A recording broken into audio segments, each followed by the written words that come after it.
Stage پر رونق افروز علماء کرام،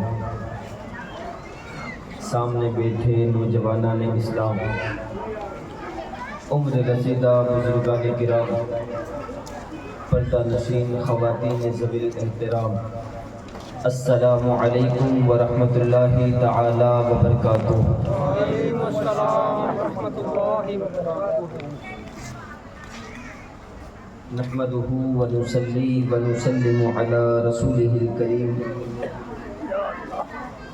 الحمد لله رب العالمين، والعاقبة للمتقين، والصلاة والسلام على سيد الأنبياء والمرسلين، وعلى آله وأصحابه وأزواجه وأهل بيته وذرياته وعترته وخدامه وعشاقه وجنوده، وعلى علماء شريعته وأولياء طريقته وشهداء محبته وأنبياء أمته، وعلينا معهم يا أكرم الأكرمين، ويا غياث المستغيثين، يا أرحم الراحمين، أما بعد فأعوذ بالله من الشيطان الرجيم، بسم الله الرحمن الرحيم، إنما يريد الله ليذهب عنكم الرجس أهل البيت ويطهركم تطهيرا،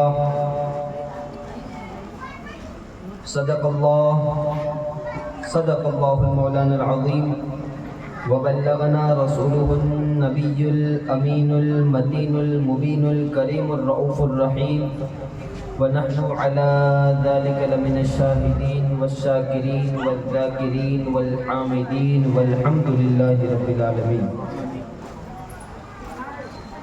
مختصر سی میری کہانی ہے، جو بھی ہے ان کی مہربانی ہے۔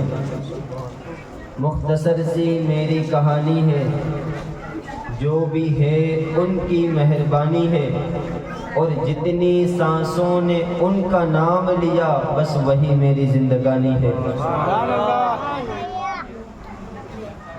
آئیے سب سے پہلے ہم اور آپ مل کر آقا انعامدار دونوں عالم کی مالک و مختار، برہان واجب الوجود، صاحب مقام محمود، منشاء رب ودود، یعنی حامد و احمد و محمد و محمود صلی اللہ تعالی علیہ وسلم کی بارگاہ بے پناہ کے اندر جس طرح سے میں پڑھا ہوں میرے ساتھ مل کر کے بآواز بلند پڑھیں، الصلاۃ والسلام علیک یا رسول اللہ،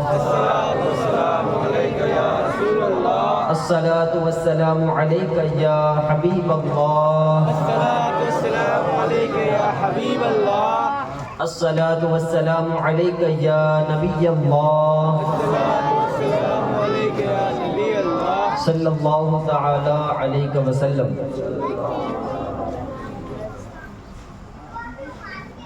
چونکہ آج میری تقریر کا موضوع شان پنجتن پاک ہے،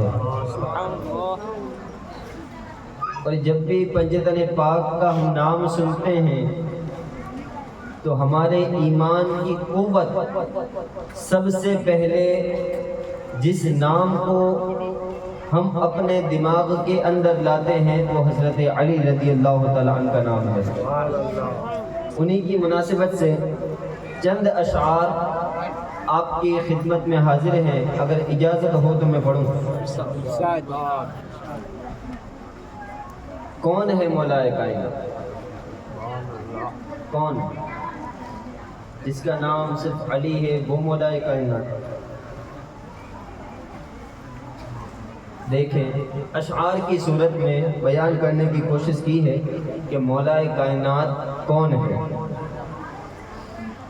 تم پر فدا زمانہ ہے مولا کائنات، سبحان اللہ، تم پر فدا زمانہ ہے مولا کائنات، ہر ایک زباں کا نعرہ ہے مولا کائنات، سبحان اللہ، تم پر فدا زمانہ ہے مولائے کائنات، ہر ایک زباں کا نعرہ ہے مولائے کائنات، اور چادر جو اوڑھ لے تو پیمبر دکھائی دے، چادر جو اوڑھ لے تو پیمبر دکھائی دے، ایسا تیرا نظارہ ہے مولائے کائنات، ایسا تیرا نظارہ ہے مولائے کائنات۔ اور بستر نبی کا بولا تھا ہجرت کی رات میں، بستر نبی کا بولا تھا ہجرت کی رات میں، بے خوف تم کو دیکھا ہے مولائے کائنات، بے خوف تم کو دیکھا ہے مولائے کائنات۔ اور سرکار دو جہاں کا ہے فرمان عالی شان، سرکار دو جہاں کا ہے فرمان عالی شان، سارے جہاں کا مولا ہے مولائے کائنات، سارے جہاں کا مولا ہے مولائے کائنات۔ اور ملتی ہے اس کو دونوں جہاں کی سعادتیں، ملتی ہے اس کو دونوں جہاں کی سعادتیں، جو بھی تمہارا منگتا ہے مولائے کائنات، جو بھی تمہارا منگتا ہے مولائے کائنات۔ اور نارے جہیم اس کو بلا کیوں جلائے گی، نارے جہیم اس کو بلا کیوں جلائے گی، جس سے تمہارا رشتہ ہے مولائے کائنات، جس سے تمہارا رشتہ ہے مولائے کائنات۔ اور اصحابی کالنجوم ہے قول نبی مگر، ہر ایک زباں کا نعرہ ہے مولائے کائنات، تم پر فدا زمانہ ہے مولائے کائنات۔ اور اصحابی کالنجوم ہے قول نبی مگر، اصحابی کالنجوم ہے قول نبی مگر، رتبہ تیرا نرالا ہے مولائے کائنات، رتبہ تیرا نرالا ہے مولائے کائنات۔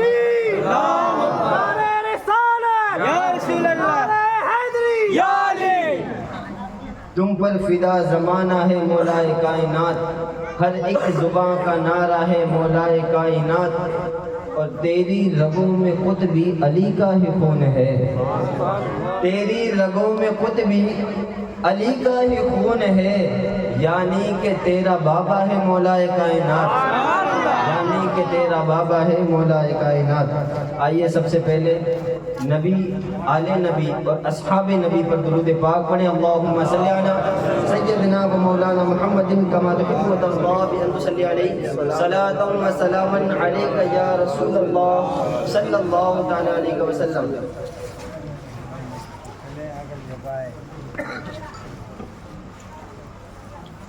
ایک بات میں پہلے وضاحت کر دینا چاہتا ہوں، یہ جو پنجتن پاک کی آیت کریمہ نازل ہوئی، یہ اور ایک دوسری بھی آیت کریمہ قُلْ لَا أَسْأَلُكُمْ عَلَيْهِ أَجْرًا إِلَّا الْمَوَدَّةَ فِي الْقُرْبَى، یعنی یہ محبوب آپ فرما دیجئے کہ میں تم سے کچھ نہیں مانگتا سوائے اپنے رشتہ داروں کی محبت کے۔ اصل میں یہ آیت کریمہ جب نازل ہوئی اس وقت امام حسنین کریمین کی ولادت نہیں ہوئی، اسی وجہ سے سعودیہ عربیہ کے اندر ایک قرآن کو چھاپا گیا جس میں یہ بات اور یہ فساد ظاہر کیا گیا کہ جب امام حسنین کریمین کی ولادت اس آیت کے نزول کے وقت ہوئی ہی نہیں تھی تو کیسے ہو سکتا ہے کہ یہ آیت ان کی شان میں ہو؟ یہ اعتراض سمجھ میں آیا؟ سمجھ میں آیا؟ اس کو ذہن میں رکھیے گا، آج اسی کا جواب ہے۔ سب سے پہلے جو آیت کریمہ پڑھی اس کا ترجمہ سنیں۔ اللہ ارشاد فرماتا ہے انما یرید اللہ لیذہب عنکم الرجس اہل البیت ویطہرکم تطہیرا، بے شک اللہ نے ارادہ فرما لیا ہے کہ اے نبی کے گھر والوں تم سے وہ ناپاکی کو دور کر دے گا اور تمہیں خوب سے خوب پاک کر دے گا۔ اب اگر کوئی سعودیہ کا چاہے کوئی ملا ہو چاہے کوئی شیخ ہو، اگر وہ بغض علی میں اور بغض پنجے تن میں کچھ بھی کہتا ہے تو گھبرانے کی ضرورت نہیں، اللہ نے فرما دیا ہے کہ اہل بیت کو ناپاکی سے دور کر دیا گیا، ناپاکی کو اہل بیت سے دور کر دیا گیا۔ سمجھے نہیں آپ میری بات؟ اچھا میں سمجھاتا ہوں۔ ایک بات ہمیشہ یاد رکھنا، ایک ہوتا ہے قانون قدرت، کیا ہوتا ہے؟ دیکھیں آج کی تقریر میں اکیلا نہیں کروں گا، آپ کو میرا ساتھ دینا ہے۔ ایک ہوتا ہے قانون قدرت، ایک ہوتا ہے تقاضائے محبت۔ قانون قدرت کبھی بدلتا نہیں۔ آج تو ویسے ہمارا اسٹیج بھی ذرا مضبوط ہے، اگر گاڑی کہیں رک بھی گئی نا تو پیچھے دو ہاتھ سے دھکے لگیں گے۔ تو ایک ہوتا ہے قانون قدرت، ایک ہوتا ہے تقاضائے محبت۔ قانون قدرت کبھی بدلتا نہیں۔ رہی بات تقاضائے محبت کی، تو جب تقاضائے محبت سامنے آتا ہے تو رب اپنا قانون خود بدل دیتا ہے۔ دیکھیں یہ قانون قدرت ہے کہ انسان کو زبان دی ہے تو انسان بولے گا، انسان کو زبان دی ہے تو انسان بولے نا، انسان بولے گا، یہ قانون قدرت ہے۔ اسی طرح ایک قانون قدرت یہ ہے کہ پتھروں میں زبان نہیں ہے اور پتھر خاموش رہیں گے۔ تو ایک ہے قانون قدرت، ایک ہے تقاضائے محبت۔ قانون قدرت یہ ہے کہ پتھر بولے گا نہیں، اسے خاموش رہنا پڑے گا۔ رب فرماتا ہے اے پتھر میں نے تجھے زبان نہیں دی، تجھے بولنا نہیں ہے، تجھے الف با تا سا بھی نہیں پڑھنا، تجھے اے بی سی ڈی بھی نہیں پڑھنا، تجھے ک کھ گ گھ بھی نہیں پڑھنا، تجھے میں نے زبان نہیں دی، تجھے کچھ بھی بولنے کی اجازت نہیں ہے۔ تو پتھر کچھ نہ بولے، یہ قانون قدرت ہے۔ لیکن وہی پتھر جب ابو جہل کی بند مٹھی میں ہو اور سرکار اس پتھر پر نظر کرم فرما لے تو اب اس پتھر کو بولنا پڑے گا۔ تو جب تک پتھر خاموش تھا یہ قانون قدرت تھا، اب پتھر نبی کی عظمت پر بولا ہے، یہ تقاضۂ محبت ہے۔ سبحان اللہ، یہ تقاضۂ محبت ہے۔ تو ایک ہے قانون قدرت، ایک ہے تقاضۂ محبت۔ پتھر کو زبان نہیں دی، یہ قانون قدرت ہے، لیکن نبی کی عزت کی بات آ جائے تو خاموش پتھر نہیں رہ سکتا، یہ تقاضۂ محبت ہے۔ اسی طرح انسان کو پیر دیے، انسان چلتا ہے، درختوں کو پیر نہیں دیے۔ اللہ ایک قانون قدرت ہے کہ درختوں کو پیر نہیں دیے، وہ چلے گا نہیں، وہ چلے گا نہیں، یہ قانون قدرت ہے۔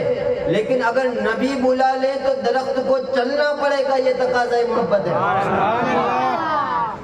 سمجھ میں آیا؟ ایک ہوتا ہے قانون قدرت، ایک ہوتا ہے تقاضۂ محبت۔ جب قانون قدرت کے سامنے تقاضۂ محبت آ جائے تو خدا اپنا قانون خود بدل دیتا ہے۔ اسی طرح قانون قدرت یہ ہے کہ سورج پورب سے نکلے گا، پچھم سے ڈوبے گا، پچھم میں ڈوبے گا۔ کیا سماعتیں ہیں آپ کی؟ میں جہاں سب کو لے جانا چاہتا ہوں وہاں پہنچ گئے۔ اللہ آپ کو عمر خضری عطا فرمائے۔ تو ایک ہے قانون قدرت۔ اب قانون قدرت یہ ہے کہ سورج پورب سے نکلے گا، پچھم میں ڈوبے گا، یہ ہے قانون قدرت۔ لیکن مولا علی کی نماز جب قضا ہو جائے تو سورج کو پچھم سے طلوع ہونا پڑے گا، یہ ہے تقاضۂ محبت۔ تو میرے دوستو ایک ہوتا ہے قانون قدرت، ایک ہوتا ہے تقاضۂ محبت۔ قانون قدرت کبھی بدلتا نہیں ہے، لیکن جب تقاضۂ محبت سامنے آ جائے تو قانون قدرت خود خدا بدل دیتا ہے۔ اچھا اب یہ بات ذرا ذہن نشی کریں، درود پاک پڑھیں، اللہم صلی علی سیدنا و مولانا محمد کما تحب و ترضی بان تصلی علیہ صلاۃ و سلاما علیک یا سیدی یا حبیب یا رسول اللہ صلی اللہ تعالی علیہ وسلم۔ قرآن پاک کا پہلا پارہ سورہ بقرہ کی آیت وَإِذْ أَخَذْنَا مُوسَىٰ 40 لَيْلَةً، ہم نے موسیٰ کو 40 راتوں کے لیے بلایا کوہ طور پر۔ کیوں؟ اس لیے کہ ہم اسے کتاب دینا چاہتے ہیں۔ اب ذرا توجہ میری طرف رکھیے گا، بہت ہی گہرے گہرے نکات آپ کے سامنے پیش کرنے کی کوشش کر رہا ہوں۔ ایک طرف موسیٰ ہے جن کے بارے میں رب فرما رہا ہے کہ ہم نے موسیٰ کو بلایا 40 راتوں کے لیے۔ وَلَمَّا جَاءَ مُوسَىٰ لِمِيقَاتِنَا، ہم نے موسیٰ کو مقررہ وقت پر بلایا، ہم نے جگہ بھی بتا دی، ہم نے وقت بھی بتا دیا، اور ہم نے موسیٰ کو بلایا۔ کیوں؟ وَكَلَّمَهُ وَلَمَّا جَاءَ مُوسَىٰ لِمِيقَاتِنَا وَكَلَّمَهُ، معراج کے لیے، اپنے رب سے بات کرنے کے لیے۔ اب ذرا خیال کریں کہ جسے وقت اور جگہ بتا کر معراج پر بلایا جائے اسے موسیٰ کہتے ہیں، سواری جس کے لیے بھیجی جائے اسے حبیب کہتے ہیں۔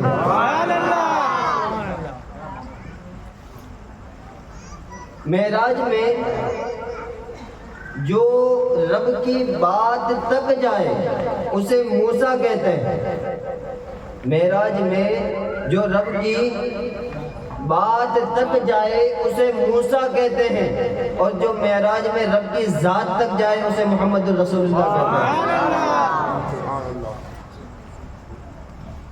معراج میں معراج کرنے کے لیے جو طور تک جائے اسے موسیٰ کہتے ہیں، اور جو ذات نور تک جائے اسے محمد الرسول اللہ کہتے ہیں۔ اب وقت آیا بنی اسرائیل کی قوم پر کہ ان کے وہاں پانی کی کمی ہو گئی۔ اللہ نے فرمایا وَإِذِ اسْتَسْقَىٰ مُوسَىٰ لِقَوْمِهِ، کہ بنی اسرائیل کے جتنے بھی لوگ تھے وہ تمام کے تمام جمع ہو کر کے موسیٰ علیہ السلام کے پاس گئے اور آپ سے پانی مانگا۔ کہا کہ آپ اپنے رب سے پانی ہمارے لیے طلب کیجیے۔ یہاں پر ایک نکتہ مفسرین کرام لکھتے ہیں کہ جب مومنوں پر کوئی بھی مصیبت آتی ہے تو وہ اللہ والوں کے پاس جاتے ہیں۔ کوئی بھی مصیبت آتی ہے تو وہ کس کے پاس جاتے ہیں؟ اللہ والوں کے پاس۔ اب جو بندہ اللہ والوں کو چھوڑ کر غیروں کی طرف جائے، کسی جادو کرنے والے کی طرف جائے، یا کسی جنات کی طرف جائے، یا کسی ماموں کی طرف جائے، تو جو غیر اللہ کی طرف جائے، مفسرین کرام فرماتے ہیں کہ جو اللہ اور اللہ والوں کو چھوڑ کر غیر اللہ کی طرف جائے، اسی دن سے، جس دن وہ گیا اسی دن سے اس کا ایمان کا خطرہ لاحق ہونے لگتا ہے۔ تو از خدا را اپنا ایمان بچائیں۔ تو بات یہ عرض کر رہا تھا کہ موسیٰ علیہ السلام کی قوم موسیٰ علیہ السلام کے پاس گئی، جا کر کے کہنے لگی کہ آپ اپنے رب سے ہمارے لیے پانی طلب کیجیے۔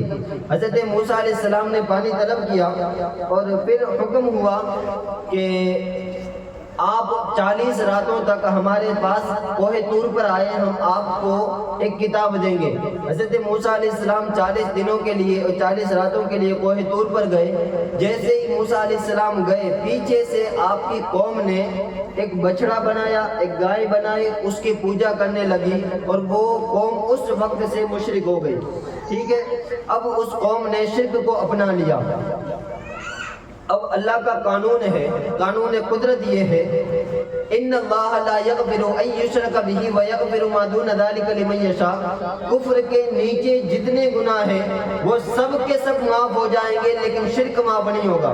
یہ قانون قدرت ہے۔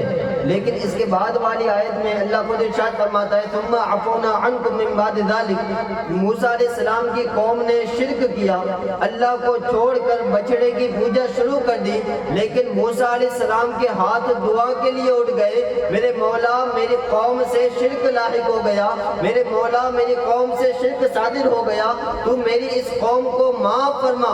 تو قانون قدرت یہ ہے کہ مشرکین کی مغفرت نہیں، لیکن موسیٰ کے ہاتھ اٹھ جائے تو تقاضا محبت یہ ہے، رب فرماتا ہے موسیٰ جا، میں نے تیرے صدقے میں مشرک قوم کو بھی معاف فرما دیا۔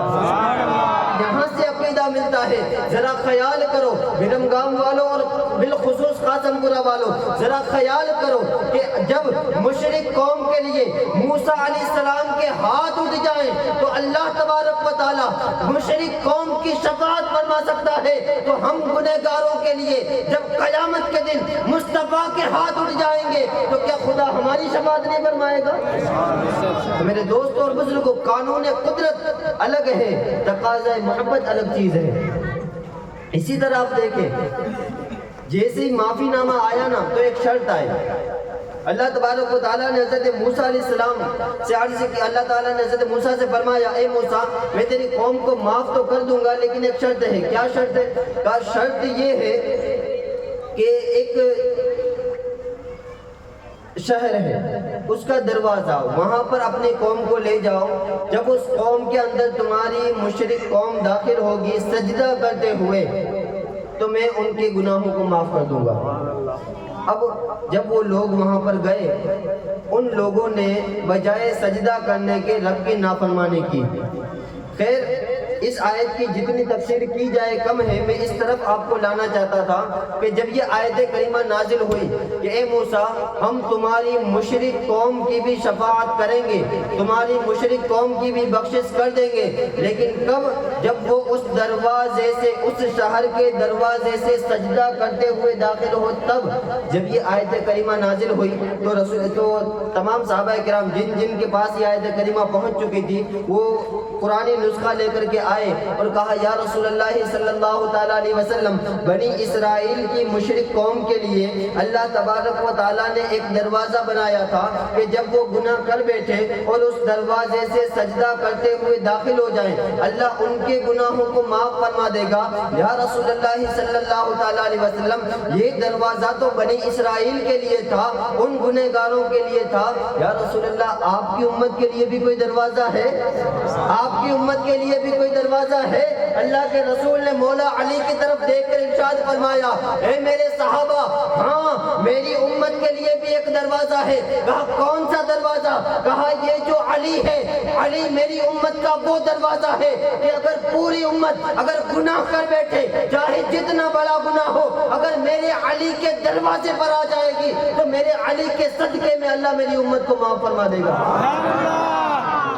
ایک ہے قانون قدرت، ایک ہے تقاضۂ محبت. میرے دوست اور بزرگوں، یہ مولا علی کی شان ہے. کیا ہے شان مولا علی مولا علی رضی اللہ تعالیٰ عنہ کی؟ میں آپ کو بتاتا چلوں. اللہ تبارک و تعالیٰ نے، چونکہ آیتیں اور حضرت علی کی شان اور بھی پڑھنی تھی لیکن چونکہ وقت بہت مختصر ہے، حضرت علی رضی اللہ تعالیٰ عنہ کی ایک شان یہ بھی بیان کروں کہ جب آپ کی پیدائش ہوئی اس وقت آپ کی والدہ نے آپ کا نام حیدر رکھا. پوچھنے والوں نے پوچھا اے فاطمہ بنت اسد، آپ کے والد کا نام تھا اسد، آپ نے اپنے بیٹے کا نام رکھا حیدر، کیوں نام رکھا حیدر؟ کہا اس لیے کہ حیدر کا معنی ہوتا ہے شیر. مولا علی کا نام ہو اور مومن کی زبان پر سبحان اللہ نہ آئے پھر تو عذاب آ جائے گا. تو فاطمہ بنت اسد سے پوچھا کہ آپ کے والد کا نام اسد، آپ نے اپنے بیٹے کا نام رکھا حیدر، کیوں؟ کہا کہ اس لیے کہ میرے بیٹے کا نام حیدر اس لیے رکھا کہ حیدر کا مطلب ہوتا ہے شیر. تو کہا کہ اگر اسی معنی کا نام رکھنا تھا پھر تو اسد کا مطلب بھی ہوتا ہے شیر، تو اسد ہی نام رکھ دیتی. نانے کا نام اور نواسے کا نام سیم ٹو سیم ہو جاتا. فرق کیا تھا؟ اسد کا مطلب بھی شیر اور حیدر، دونوں کا مطلب جب شیر ہوتا ہے تو اسد ہی نام رکھ دیتی. نانا اور نواسے دونوں کا نام ایک طرح ہو جاتا. فرمایا نہیں، جب شیر اپنی کچار میں آرام سے بیٹھا ہو تو اسے اسد کہتے ہیں. شیر جب اپنی کچار میں آرام سے بیٹھے اسے اسد کہتے ہیں. جب کھڑا ہو جائے اور چھر چھرائے اسے غزن پر کہتے ہیں. اور جب وہ شیر اپنے شکار کو دیکھ لے تو اسے زیغم کہتے ہیں. اور جب وہ شیر اپنے شکار پر لپک جائے تو اسے حمزہ کہتے ہیں. اور جب وہ شیر اپنے شکار کا گلا نوچ لے اور سانسوں کو بند کر دے اسے عباس کہتے ہیں. اور جب وہ شیر اپنے شکار کو پھاڑ کر رکھ دے اسے حیدر کہتے ہیں. میں نے اس لیے میرے بیٹے کا نام حیدر رکھا ہے، اس لیے کہ یہ کچار میں بیٹھنے والا شیر نہیں بلکہ میدان جہاد میں دشمنوں کو اور ظالموں کو پھاڑ دینے والا شیر ہے. اس دل سے اس دل کے دل کی معرفت ہو جائے گی. دل حصار بندگی میں بند ہونا چاہیے. اس دل سے اس دل کے دل کی معرفت ہو جائے گی. دل حصار بندگی میں بند ہونا چاہیے. اور میرے مرتضیٰ کو ماننا مشکل نہیں پر شرط ہے آدمی اندر سے غیرت مند ہونا چاہیے. آدمی اندر سے غیرت مند ہونا چاہیے. میرے دوست اور بزرگوں، یہ مولا علی کی شان ہے. اب آئیے ماں فاطمہ الزہرا کو یاد کر لیتے ہیں. اللہ تبارک و تعالیٰ نے قرآن پاک میں ارشاد فرمایا وَاذْكُرُوا اللَّهَ ذِكْرًا كَثِيرًا. زیادہ سے زیادہ اللہ کا ذکر کرو، جتنا وقت ہے اتنا اللہ کا ذکر کرو۔ مولا ہمارے پاس تو صرف 24 گھنٹے کا، وذکر اللہ ذکرن کثیرا، 24 گھنٹے رب کا ذکر کر۔ میرے مولا جب ہم 24 گھنٹہ تیرا ذکر کریں گے تو نے تو قرآن پاک میں فرمایا وذکر فی الکتاب مریم، مریم کو بھی یاد کر لیا کر۔ نے تو کتاب میں یہ بھی فرمایا وذکر فی الکتاب موسیٰ، موسیٰ کو بھی یاد کر لیا کرو۔ نے تو کتاب میں یہ بھی فرمایا وذکر فی الکتاب ادریس، ادریس کو یاد کر لیا کرو۔ مولا جب 24 گھنٹہ تجھے یاد کریں گے تو ادریس کو کب یاد کریں گے؟ مولا جب 24 گھنٹہ تجھے یاد کریں گے تو اسماعیل کو کب یاد کریں گے؟ مولا جب 24 گھنٹہ تجھے یاد کریں گے تو ابراہیم کو کب یاد کریں گے؟ مولا جب 24 گھنٹہ تجھے یاد کریں گے تو مریم کو کب یاد کریں گے؟ جواب آیا نادان، کیا تو نبیوں کو ہم سے جدا سمجھ رہا؟ کیا تو نبیوں کو ہم سے جدا سمجھ رہا ہے؟ نادان تجھے اتنا نہیں پتا مریم کا ذکر یہ رب کا ذکر ہے، عیسیٰ کا ذکر یہ رب کا ذکر ہے، موسیٰ کا ذکر یہ رب کا ذکر ہے، ابراہیم کا ذکر یہ رب کا ذکر ہے، اسماعیل کا ذکر یہ رب کا ذکر ہے۔ تو رب ان مقدس ہستیوں کا ذکر یہ رب کا ذکر ہے۔ میرے لفظوں پر غور کرنا، ان مقدس ہستیوں کا ذکر یہ رب کا ذکر ہے۔ لیکن حضرت فاطمہ الزہرا کے بارے میں اللہ کے رسول نے فرمایا من احب فاطمہ فقط احبنی، جس نے فاطمہ سے محبت کی اس نے مجھ سے محبت کی، اور جس نے مجھ سے محبت کی اس نے خدا سے محبت کی۔ تو ان نفوس قدسیہ کا ذکر کرنا یہ اللہ کا ذکر کرنا ہے، لیکن ماں فاطمہ سے محبت کرنا یہ اللہ کو یاد کرنا۔ ایک ہوتا ہے کام کرنا، ایک ہوتا ہے دل میں چاہنا۔ جہاں ان پاک ہستیوں کا ذکر اللہ کا ذکر تھا، جہاں حضرت فاطمہ سے صرف محبت کرنا یہ رب کا ذکر ہے۔ میرے دوستو، جب میں نے سورہ مریم دیکھی تو مجھے حیرت ہوئی۔ سورہ مریم میں اللہ تبارک و تعالیٰ ارشاد فرماتا ہے، سماعت فرمائے، بسم اللہ الرحمن الرحیم۔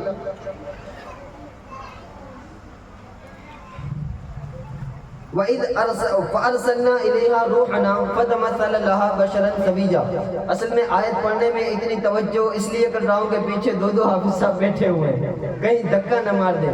اللہ تبارک و تعالیٰ نے سورہ مریم میں ارشاد فرمایا فَأَرْسَلْنَا إِلَيْهَا رُوحَنَا فَتَمَثَّلَ لَهَا بَشَرًا سَوِيًّا۔ ہم نے مریم کے پاس اپنی روح حضرت جبرائیل کو بھیجا۔ جبرائیل کو ہم نے مریم کے پاس بھیجا۔ کیوں بھیجا؟ اچھا، اس سے پہلے ایک آیت یہ بھی ہے، قالت انی اعوذ بالرحمن منک ان کنت تقیا، جو کہ حضرت جبریل علیہ السلام حضرت مریم کے پاس اچانک آئے تھے، اچانک نمودار ہوئے تو حضرت مریم ڈر گئی، عورت ذات ڈر گئی اور کہا قالت انی اعوذ بالرحمن منک ان کنت تقیا۔ ماں فاطمہ مریم نے فرمایا کہ میں تجھ سے رحمان کی پناہ مانگتی ہوں اگر تجھے رب کا خوف ہے۔ یہاں پر حضرت جبریل علیہ السلام نے عرض کیا قال انما انا رسول ربک، اے مریم تو ڈر مت، مجھے تیرے رب نے بھیجا ہے۔ سبحان اللہ، تو ڈر مت، مجھے تیرے رب نے بھیجا ہے۔ کیوں بھیجا؟ کہا لِأَحَبَ لَكِ غُلَامًا زَكِيًّا، تاکہ میں تمہیں ایک بیٹا عطا کروں۔ سبحان اللہ۔ اب جب اس آیت کی تفسیر پڑھنے لگا میرا ایمان تازہ ہو گیا۔ مفسرین کرام لکھتے ہیں فرشتوں کا سردار اچانک جس کی بارگاہ میں جائے اسے مریم کہتے ہیں، اچانک جس کی بارگاہ میں جائے اسے مریم کہتے ہیں۔ توجہ کرنا میرے اس جملے پر، فرشتوں کا سردار مریم کی، اچانک فرشتوں کا سردار اچانک جس کی بارگاہ میں جائے اسے مریم کہتے ہیں۔ اجازت لے کر جس کے دروازے پر آئے اسے ماں فاطمہ الزہرا کہتے ہیں۔ کس زبان سے ہو بیاں عز و شان اہل بیت، مدح گوئے مصطفیٰ ہے، مدح خانے اہل بیت، بے اجازت جن کے گھر جبریل بھی آتے نہیں، قدر والے جانتے ہیں قدر شان اہل بیت۔ اچانک جس کے گھر، اچانک جس کے پاس جبریل آئے اسے مریم کہتے ہیں، اور اجازت لے کر جس کے پاس جبریل آئے اسے ماں فاطمہ کہتے ہیں۔ اور جبریل نے آ کر کے کیا کہا؟ اے مریم تجھے خوف کرنے کی بات نہیں ہے، تو خوف خوف نہ رکھ، میں اس لیے آیا ہوں تاکہ میں تجھے بیٹا عطا کروں، میں تجھے بیٹا توجہ میں تجھے بیٹا عطا کروں۔ فرشتوں کا سردار جس کے دربار میں عطا کرنے جائے اسے مریم کہتے ہیں، اور جس کی چوکھٹ پر فرشتوں کا سردار بھیک مانگنے جائے اسے ماں فاطمہ الزہرا کہتے ہیں۔ میرے دوست اور بزرگوں، یہ ماں فاطمہ الزہرا کی شان ہے۔ آپ جانتے اتنی بڑی شان کی مالک، اتنی بڑی شان کی مالک، پھر بھی پردے کا عالم یہ ہے کہ آپ کے بالوں کو کبھی چاند اور سورج نے بھی نہیں دیکھا۔ قیامت کے دن آپ کے پردے کا عالم یہ ہوگا، 70,000 حوریں دائیں ہوگی، 70,000 حوریں بائیں ہوگی، 70,000 حوریں پیچھے ہوگی، 70,000 حوریں آگے ہوں گی۔ مفسرین کرام لکھتے ہیں کہ یہ 70,000 حوریں اس لیے ہے کہ یہاں پر مقصود حضرت فاطمہ الزہرا کا پردہ ہے۔ قیامت کے دن پردے کا یہ عالم ہے۔ تو میری ماؤں اور بہنوں، میں آپ سے اب گفتگو کرتا ہوں، آپ کو کیا ہو گیا ہے؟ کس چیز نے آپ کو پردے سے روکا ہے؟ کس چیز نے آپ کو پردہ کرنے سے روکا ہے؟ آپ کے گھر میں کتابیں بہت ساری ہیں لیکن غلاف صرف قرآن پر چڑھتا ہے۔ دنیا میں عمارتیں بہت ساری ہیں لیکن غلاف صرف خانہ کعبہ پر چڑھتا ہے۔ میرے دوستوں اور بزرگوں، اسی طرح دنیا کے اندر عورتیں تو بے شمار ہیں۔ ہندو بھی عورتیں ہوتی ہیں، مسلمان بھی عورتیں ہوتی ہیں، کرسچن بھی عورتیں ہوتی ہیں، عیسائی بھی عورتیں ہوتی ہیں، تمام کے تمام عورتیں ہوتی ہیں، لیکن پردہ انہی عورتوں پر ہوتا ہے جو عزت دار ہوتی ہیں۔ بزرگوں، میری ماؤں اور بہنوں، پردہ کرو۔ پردے کی بڑی اہمیت ہے۔ پردہ یہ ماں فاطمہ الزہرا کی نہ صرف سنت بلکہ رسول پاک صلی اللہ تعالیٰ علیہ وسلم کا حکم بھی ہے۔ اگر وقت اجازت دے اور آپ کو اگر دشوار نہ ہو تو میں ایک واقعہ سنا دوں۔ آپ نے سنا ہوگا حضرت ابراہیم علیہ السلام کو جب نار نمرود میں ڈالا گیا، پورا واقعہ نہیں سنا ہوگا، نار نمرود میں ڈالا گیا تھا تو اس وقت کیا معاملہ تھا آپ کو پتا ہے؟ دیکھیں، چونکہ نار نمرود جو تھی، نمرود نے جو آگ جلائی تھی، بہت بڑا گڈھا کھودا تھا، کھڈا، بہت بڑا کھڈا کھودا تھا۔ اس میں پورے کھڈے میں لکڑیاں پڑتی تھی اور ان لکڑیوں کو لگاتار کئی دن تک وہ جلاتا رہا، اور پھر اس کے بعد حضرت ابراہیم کو اس میں ڈالنا چاہا، لیکن پرابلم یہ آ رہی تھی کہ چونکہ اتنے دن سے آگ جل رہی تھی تو کوئی انسان اس آگ کے قریب بھی نہیں جا سکتا تھا، تو حضرت ابراہیم کو آگ میں کیسے ڈالا جائے؟ مسئلہ یہ تھا۔ اس وقت نمرود نے ایک پلان بنایا اور سوچا کہ ڈائریکٹ ابراہیم کو رسی کے ذریعہ یا لوہے کے ذریعہ یا دھکا مار کر کے آگ میں ڈالنا یہ پاسبل نہیں ہے، لہٰذا ایک مشین تیار کی جائے۔ اس مشین کے ذریعہ ہم حضرت ابراہیم کو ہوا میں اچھال کر کے آگ میں ڈالیں گے۔ فائدہ کیا ہوگا کہ وہ مشین آگ سے دور ہوگی، اس مشین پر بٹھایا جائے گا اور جب اس مشین کو چھوڑا جائے گا تو حضرت ابراہیم ہوا کو پار کرتے ہوئے آگ میں چلے جائیں گے۔ اس طرح حضرت ابراہیم کو آگ میں ڈالنے کا منصوبہ بنایا اور اس مشین کو ہم اپنی زبان میں منجنیق کہتے ہیں۔ جنگوں میں پتھر جس کے ذریعے پھینکے جاتے ہیں، بڑے بڑے پتھر جب دور پھینکنا مقصود ہو نا تو وہ اس طرح پتھر کیا کہتے ہیں وہ منجنیق میں لگائے جاتے ہیں اور پھر اس کی رسیوں کو توڑا جاتا ہے تو پتھر ایسے پھینکا جاتا ہے، یا یوں سمجھ لیجیے گلور کی ٹائپ۔ تو وہ جب مشین تیار ہو گئی اور جیسے ہی مشین کی جو رسیاں تھیں ان کو توڑا جاتا تو منجنیق کام کرنا بند کر دیتی، منجنیق کام کرنا بند کر دیتی تھی۔ نمرود کو حیرت ہوئی کہ آخر منجنیق یہ کام کیوں نہیں کر رہی۔ اس وقت نمرود کے پاس ابلیس آیا، کہا نادان تجھے اتنا بھی نہیں پتا کہ تو نبی کو آگ میں ڈالنے کی کوشش کر رہا ہے، یہ ناممکن ہے، نبی آگ میں جا ہی نہیں سکتا، اس لیے کہ نبی کی حفاظت یہ رب کے ذمہ ہے۔ نمرود نے کہا کہ تو پھر ہم کیا کریں، آگ میں کیسے ڈالیں؟ کہا کہ صرف چند عورتوں کی بات ہے۔ نمرود نے پوچھا کہ آخر یہ ابراہیم آگ میں جا کیوں نہیں رہے؟ ابلیس نے کہا کہ میں دیکھ سکتا ہوں کہ دائیں طرف سے حضرت ابراہیم علیہ السلام کو 8 رحمت کے فرشتوں نے پکڑ کے رکھا ہوا ہے، حضرت ابراہیم کو دائنی طرف سے 8 رحمت کے فرشتوں نے پکڑ کے رکھا ہوا ہے، اسی طرح 8 رحمت کے فرشتوں نے بائیں سے پکڑ کے رکھا ہوا ہے۔ اب جب فرشتے پکڑ لے تو نمرود کی کیا طاقت کہ وہ آگ میں پھینک سکے؟ رحمت کے 8 فرشتے دائیں، 8 فرشتے بائیں، اور سبوں کے سب 16 کے 16 رحمت کے فرشتوں نے حضرت ابراہیم کو پکڑ کے رکھا ہوا ہے۔ اب نمرود کی کیا مجال کہ وہ آگ میں ڈال سکے؟ فرشتوں سے زیادہ طاقت تو ہے نہیں۔ نمرود نے فرعون سے کہا، نمرود نے ابلیس سے کہا کہ اب تو ہی کوئی حل بتا۔ کہا کہ اس کا حل صرف ایک ہے، وہ ایک ہی حل یہ ہے کہ فرشتے اس جگہ کو چھوڑ دیتے ہیں جہاں پر عورتیں پردہ نہیں کرتی۔ اگر عورتیں گھر میں پردہ نہیں کرتی تو رحمت کے فرشتے گھر میں نہیں آتے۔ اگر عورتیں دکانوں میں پردہ نہیں کرتی تو رحمت کے فرشتے دکانوں میں نہیں آتے۔ اگر عورتیں بازار میں پردہ نہیں کرتی تو بازار میں رحمت کے فرشتے نہیں آتے۔ آپ سوچتے ہوں گے کہ دکان میں بے پردہ ہونے کا مطلب کیا ہے؟ تو میرے دوستو، گھر میں بے پردہ ہونے کا مطلب یہ ہے کہ ہماری مائیں اور بہنیں چونکہ زیادہ سے زیادہ گھر میں رہتی ہیں، اور زیادہ سے زیادہ اگر وہ اپنا سر کھلا رکھیں گی تو یہ گھر میں بے حیائی ہے۔ اور جب کوئی دکاندار، دکان چلانے والا دکان کھول کر کے یوٹیوب چالو کر کے گانے سنے گا، فلمیں دیکھے گا، ان فلموں میں اور ان گانوں میں بھی عورتیں بے حیائی کریں گی کہ نہیں کریں گی؟ تو جب ان عورتوں نے موبائل کے اندر بے حیائی کی تو اس کی نحوست کی وجہ سے دکان کی برکت اڑ جائے۔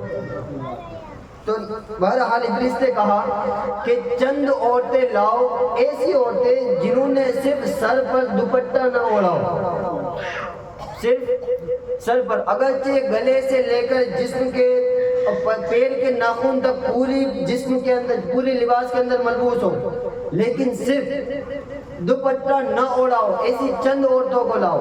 نمرود نے ایسے ہی کیا، جیسے ہی چند عورتوں نے آ کر کے اپنے سر سے دوپٹہ ہٹایا، ایسے ہی رحمت کے فرشتوں نے حضرت ابراہیم کو چھوڑ دیا اور حضرت ابراہیم آگ میں چلے گئے۔ اب یہ سارا نظارہ محل کے اوپر سے نمرود کی ایک بیٹی دیکھ رہی ہے۔ اب اس نے اپنے گھر کی چھت پر سے یہ سارا نظارہ دیکھا کہ میرا باپ پوری دنیا کا بادشاہ، میرے باپ پوری دنیا کا حاکم، میرے باپ کے ہاتھوں میں پوری دنیا کی سلطنت، لیکن ایک انسان سے لاچار ہے، تو آخر اس انسان کی شان کیا ہوگی؟ جیسے ہی نمرود کی اس مشرک بیٹی نے، کافر تھی وہ کافر بیٹی نے، حضرت ابراہیم کی اس عظمت کو دیکھا، حضرت ابراہیم کی عظمت کو دیکھ کر وہ پلید باپ کی پلید بیٹی، مشرک بیٹی نے اپنے دل کے اندر حضرت ابراہیم کی محبت کو اجاگر کرتے ہوئے کہا کہ میں ابراہیم کا کلمہ تو نہیں پڑھ سکتی، لیکن اس مرد حق کے ساتھ اپنے آپ کو ختم تو کر سکتی ہوں، میں اس مرد حق کے ساتھ اپنی زندگی کو مٹا تو سکتی ہوں۔ یہ کہہ کر اس نے اپنے گھر کی چھت سے چھلانگ لگائی نارے نمرود میں۔ اس دن نارے نمرود میں جانے والی ایک نہیں بلکہ 2 شخصیت تھی، ایک سیدنا ابراہیم علیہ السلام اور ایک نمرود کی بیٹی تھی۔ جب حضرت ابراہیم علیہ السلام آگ میں جا رہے تھے، فرشتوں کا سردار حضرت جبریل آیا، عرض کیا اے میرے مولا، تیرا مقدس نبی حضرت ابراہیم آگ میں جا رہا ہے، کیا حکم ہے؟ اللہ نے ارشاد فرمایا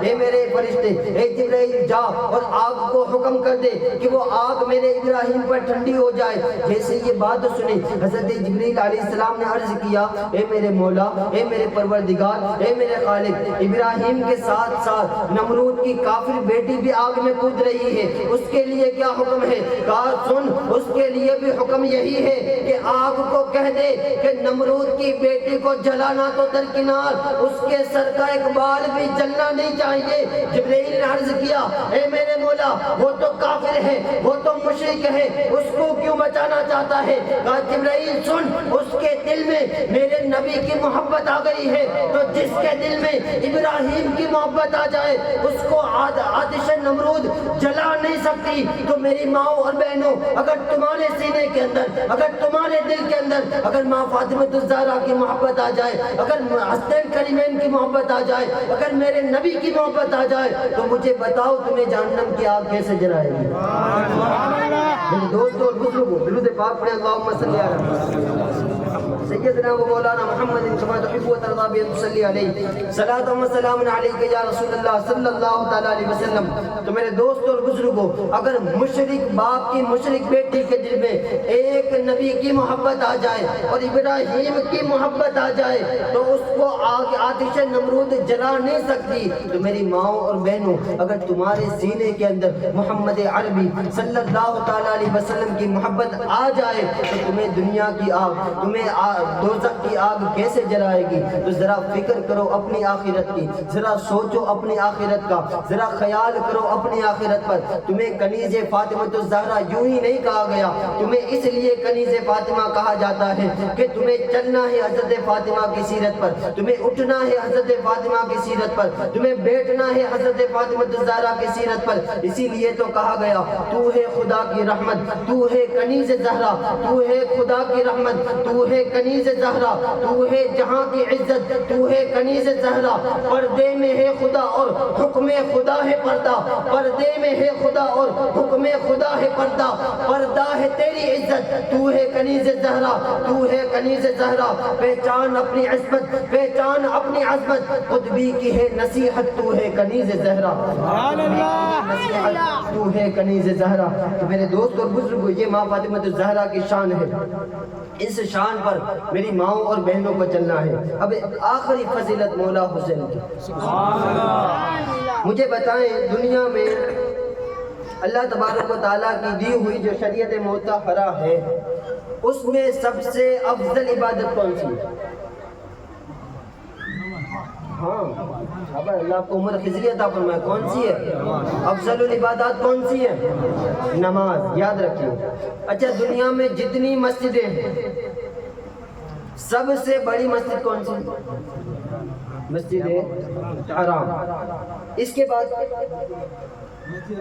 ماشاءاللہ مسجد نبوی، افضل العبادات نماز، اور دنیا میں سب سے بڑی مسجد مسجد حرام، دوسرے نمبر کی مسجد نبوی۔ اچھا، یہاں پر جب مسجد حرام کا نام لے لیا گیا تو میں اس کی وضاحت کر دوں۔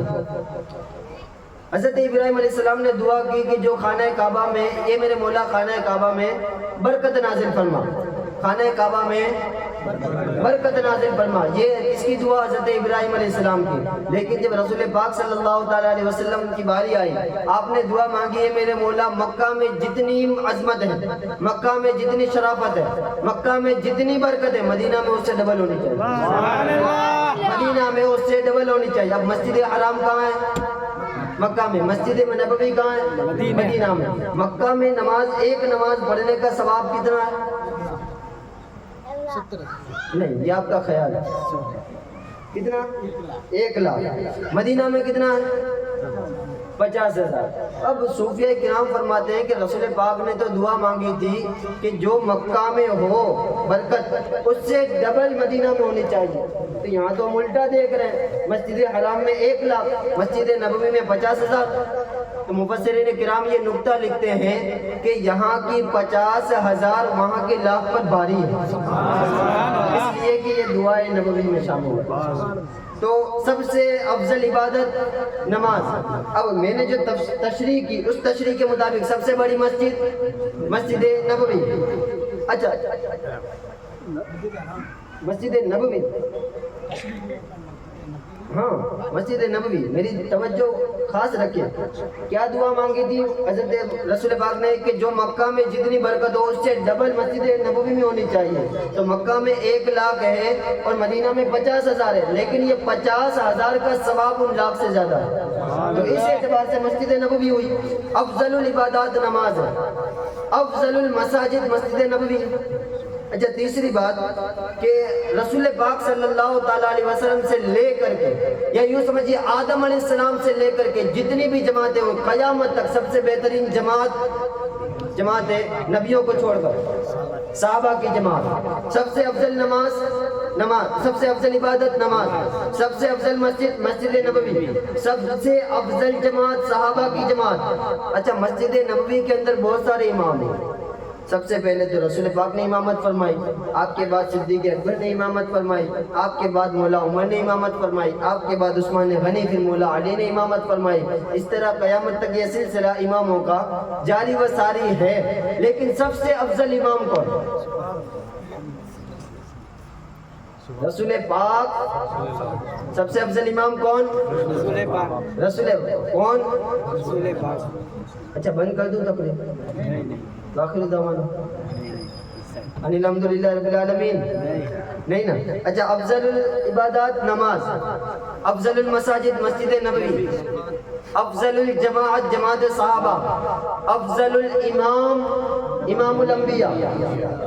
اچھا اسی اسنا میں مسجد نبوی کا ایک پردہ ہٹتا ہے، وہاں سے سب سے چھوٹا بچہ باہر آتا ہے۔ تمام کے تمام لوگ، آپ کی سماعتوں کو میرا سلام ہے، میں خود سبحان اللہ کہتا ہوں آپ کی سماعتوں پر کہ جہاں سب کو لے جانا چاہتا ہوں آپ پہلے پہنچ رہے ہیں۔ تو سب سے افضل عبادت نماز، سب سے افضل مسجد مسجد نبوی، سب سے افضل جماعت صحابہ، سب سے افضل امام الانبیاء رسول پاک، اور نماز کی حالت میں ہے۔ اچھا نماز کے 7 رکن ہیں، تکبیر تحریمہ، قیام، قیرت، رکوع، سجدہ، قاعدہ آخرہ، ٹھیک ہے؟ اور یہ جو واقعہ ہے وہ اس وقت کا ہے جب یہ امام الانبیاء اور یہ جماعت صحابہ سجدے کی حالت میں تھے۔ اب سجدے کے جتنے رکن ہیں ان میں سب سے افضل رکن سجدہ ہے۔ نماز کے جتنے رکن ہیں سب سے افضل رکن سجدہ ہے۔ اب سماعت کریں، سب سے افضل عبادت نماز، سب سے افضل مسجد مسجد نبوی، سب سے افضل جماعت جماعت صحابہ، سب سے افضل امام الانبیاء، سب سے افضل رکن حالت سجدہ۔ یہ تمام کے تمام لوگ حالت سجدے میں ہیں۔ مسجد نبوی کا ایک پردہ ہٹتا ہے، سب سے چھوٹا بچہ باہر آتا ہے، صفوں کو چیرتا ہوا پشت نبوی پر بیٹھ جاتا ہے، پشت نبوی پر بیٹھ جاتا ہے، پشت نبوی پر قیام پشت نبوی پر بیٹھ جاتا ہے۔ صحابہ کرام حیرت میں ہیں، رسول اللہ چہرہ اٹھا کیوں نہیں رہے ہیں؟ رسول اللہ سجدے کی حالت سے سر اٹھا کیوں نہیں رہے ہیں؟ رسول پاک صلی اللہ تعالیٰ علیہ وسلم نے 3 تسبیح پڑھی، 5 تسبیح پڑھی، 7 تسبیح پڑھی۔ اب یہ ہے قانون قدرت، یہ ہے قانون قدرت کہ ایک سجدے کے اندر 3، 5 یا 7 تسبیح پڑھی جائے، لیکن جب پشت پر حسین ہو تو تقاضۂ محبت یہ ہے کہ تسبیحوں کو بڑھا دیا جائے، کو بڑھا دیا جائے۔ اچھا بات یہ کہنے چلا تھا کہ سب سے افضل عبادت نماز، سب سے افضل مسجد مسجد نبوی، سب سے افضل جماعت جماعت صحابہ، سب سے افضل امام الانبیاء، سب سے افضل رکن سجدے کا رکن ہے، اور اسی رکن میں امام الانبیاء ہے، پشت پر حسین ہے۔ اب جماعت صحابہ اس انتظار میں ہے کہ کب رسول پاک اپنا چہرہ اٹھاتے ہیں۔ جب رسول اپنا چہرہ اٹھائیں گے ہم بھی اپنا چہرہ اٹھاتے ہیں۔ اب حالت تصور میں جائے، خیال کی حالت میں جائے کہ کسی صحابی نے حالت سجدے میں اپنا سر اٹھایا ہوگا کہ نبی چہرہ کیوں نہیں اٹھا رہے؟ جیسے ہی صحابی نے چہرہ اٹھایا امام حسین کی صورت کو دیکھ کر پھر سجدے میں چلے گئے ہوں گے۔ جب دوسرے صحابی نے چہرہ اٹھایا ہوگا پھر امام حسین کو دیکھ کر واپس سجدے میں چلے گئے ہوں گے، اس لیے کہ پشت پر حسین ہے اور بندگی میں نانا ہے، پشت پر حسین اور بندگی میں نانا ہے۔ تمام صحابہ سجدے کی حالت میں ہے، اس بات کا انتظار کر رہے ہیں کہ رسول اللہ کب چہرہ اٹھائیں، کب سر سجدے سے اٹھائیں۔ رسول اللہ اس انتظار میں ہے کہ جب حسین پشت سے اٹھے گا تب میں سجدے سے اٹھوں گا۔ وہاں جبرائیل رسول پاک صلی اللہ تعالیٰ علیہ وسلم اس انتظار میں ہے کہ کب جبرائیل وحی لے کر کے آئے گا اور میں اپنا سر سجدے سے اٹھاؤں گا۔ وہاں سدرۃ المنتہا کے اوپر جبرائیل اس انتظار میں ہے کہ رب جب فرمائے گا تب میں وحی لے کر کے جاؤں گا، اور ادھر خدا اس انتظار میں ہے کہ جب حسین پشت رسول سے اترے گا تو میں وحی نازل کروں گا۔ سبحان اللہ۔ تو بات یہ کہنا چاہتا ہوں کہ سب سے افضل عبادت نماز، سب سے افضل مسجد مسجد نبوی، سب سے افضل جماعت جماعت صحابہ، سب سے افضل امام الانبیاء، سب سے افضل رکن سجدے کا رکن ہے۔ اس رکن کے اندر جماعت صحابہ منتظر ہے رسول اللہ صلی اللہ علیہ وسلم کی، رسول اللہ منتظر ہے وحی کے، رسول اللہ منتظر ہے جبریل کے، جبرائیل منتظر ہے خدا کا۔ تو یہ چاروں کے چاروں شخصیات، یہ چاروں کے چاروں شخصیات بیک وقت جس کے اٹھنے کا انتظار کرتی ہے اسے مولا حسین کہا جاتا ہے۔ آخری بات یہ میں عرض کر دوں، انتہا کی بات، ہم اپنا امام حسین کو مانتے ہیں۔ امام حسین جس سے اپنا امام مانتے ہیں اسے امام حسن کہا جاتا ہے۔ وآخر دعوانا الحمدللہ رب العالمین، الصلاۃ والسلام۔